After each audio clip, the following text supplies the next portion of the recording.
P T V اور parliament حملہ cases 2014 کے اندر درج کیے گئے تھے،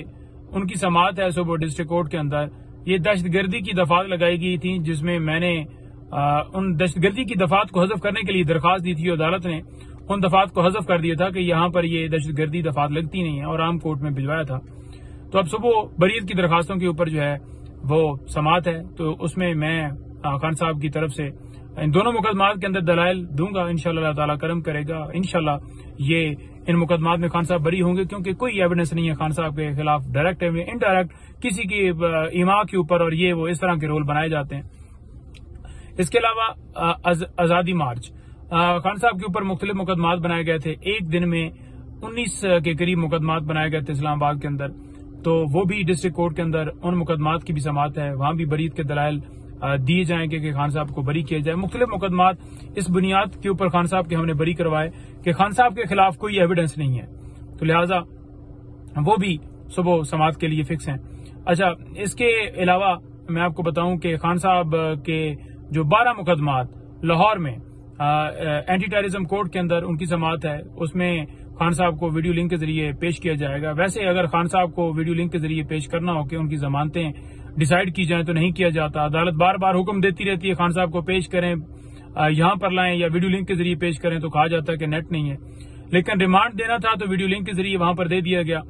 تو یہ کاروائیاں تو جاری ہیں، اور صبح وہ مزید کہیں گے کہ مزید ہمیں ریمانڈ دیا جائے، اور ہم ریمانڈ کو کنٹیسٹ کریں گے۔ وہاں پر ہمارے جو ہے وہ پنجاب کے اندر جو ایم پی ایز وغیرہ ہیں ان کو بھی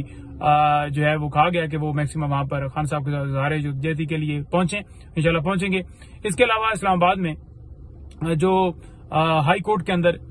پٹیشن دائر کی گئی تھیں خان صاحب اور بی بی صاحبہ کی طرف سے، جس میں یہ استدعا کی گئی تھی کہ جو خان صاحب کی توشہ خانہ کیس کے اندر گرفتاری ڈلوائی گئی ہے، یہ گرفتاری جو ہے غیر قانونی ہے، کیونکہ خان صاحب اور بی بی صاحبہ نے توشہ خانہ کیس کے اندر ضمانتیں دائر کی ہوئی تھیں، جان بوجھ کر بیلز نہیں دی گئیں، جان بوجھ کر نوٹسز کیے گئے تھے، اور جان بوجھ کر اسلام آباد ہائی کورٹ میں عامر فاروق صاحب نے 5 دفعہ کیس لگانے کے بعد جو ہے کبھی لسٹ کینسل ہو رہی ہے، بینچ اویلیبل نہیں ہے، کبھی کوئی معاملہ کبھی کوئی بہانہ،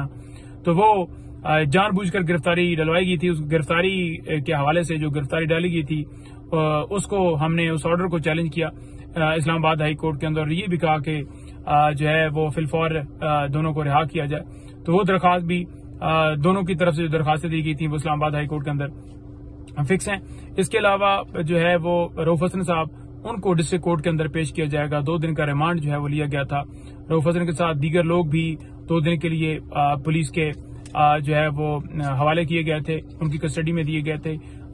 جھوٹا مقدمہ اٹھا کے جس طرح وہ لے کر گئے، ان کے پاس کوئی نہ وارنٹ تھے، نہ کوئی ان کے پاس کوئی ایویڈنس تھی، بعد میں مقدمہ درج کر کے اور کہا کہ یہاں پر سیل ہے اور بڑا کام کرتا ہے اور بڑی پوسٹیں لگاتا ہے، پاک فوج کے خلاف لگاتا ہے، ملک کے خلاف ہیں، یہ ہے وہ ہے۔ تو آپ کو پتہ ہی ہے کہ ایک بیانیہ بنایا جا رہا ہے، کیا جا رہا ہے تاکہ پولیٹیکل وکٹمائزیشن جو ہے وہ جاری رکھے، آواز بند کی جائے، کوئی بولے نہیں۔